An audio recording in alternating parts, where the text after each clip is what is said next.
going outside, we take the air we breathe for granted, and it's really interesting digging deeper into the idea of like what is our air quality like and like what it looks like every day.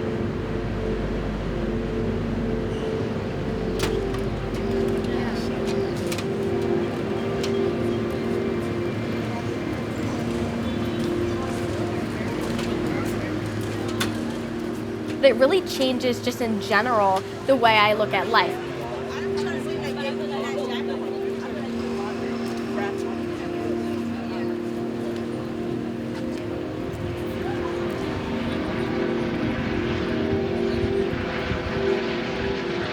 Living in one of America's most polluted cities, today the class is learning about air quality.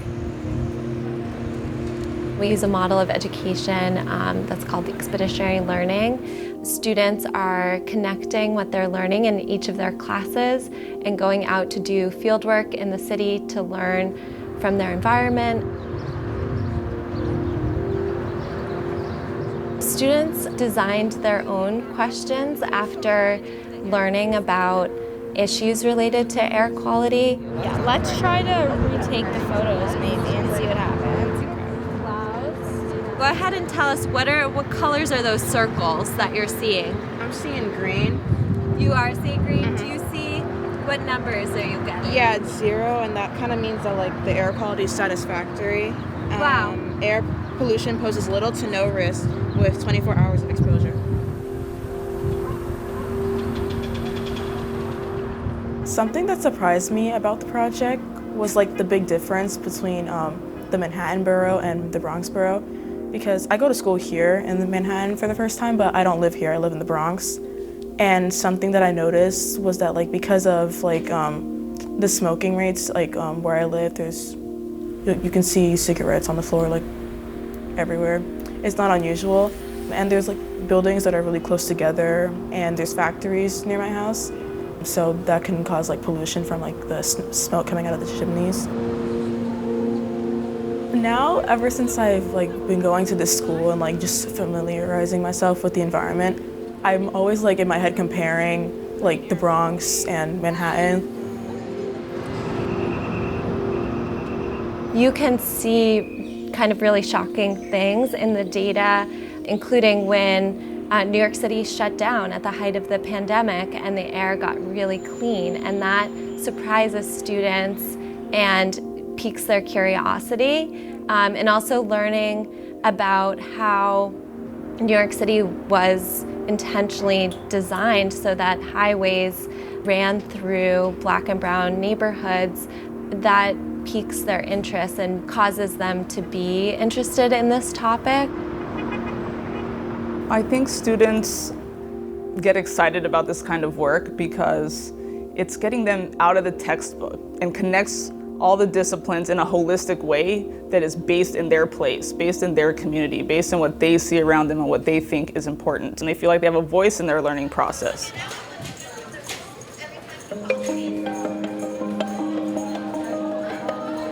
Wait, I think this might only be showing 58. Oh, where's that? Oh, look, 82. That's where, like, I guess the most pollution is coming from. And then there's nothing that's less exposed than average. It's really interesting to like kind of look outside and to actually analyze that data as what we're breathing, what's going inside our bodies, and how that's gonna affect us in the long run, how that's gonna affect our kids, things like that. So I was really excited about it. I know a lot of people were. Oh, I do. I mean, we looked at the data, almost like 7 million people die each year because of poor air quality, so it's like you don't want 7 million people dying each year, like that shouldn't be happening. There's so much data to work with, and being able to condense that and really identify what's most important are super important skills for our students to have in the future. This form of education is helping the students feel directly involved with what they're learning, in hopes that they carry these concerns with them into later life. Heavy and it falls. With snow, it's not exactly a slow process. Maybe if we do this experiment again, is like do more research on the difference between like snow and rain. Our themes here across our school are very much tied to sustainability, but also not because it's just a value of our teachers, but these are topics in society that we're talking about on a larger scale, and this is a generation of kids that we need to be doing the work more than ever. Our hope is that they're leaving here with the skill set to be the change agents our society needs. At the end of an expedition, students present their learning to an authentic, real audience in what we call a presentation of learning. Hi, I'm Daisy. I'm Natalia. I'm Neva. And we're 9th graders here at West End Secondary. We're currently working on an air pollution research project, and we were curious about how air quality today relates to clouds in the sky. We learned about particles called aerosols, cloud cover, water vapor, and condensation, and pollutants in our atmosphere. But what exactly are these things, and how do they play an effect on our clouds?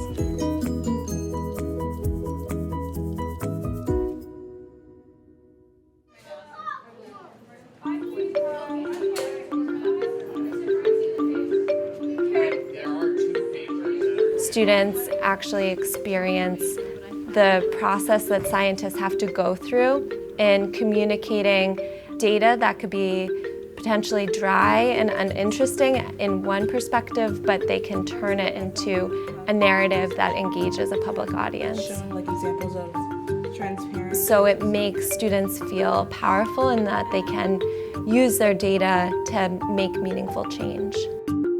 We have 12 middle school students, 6th and 7th graders from public school West End Secondary School in my district.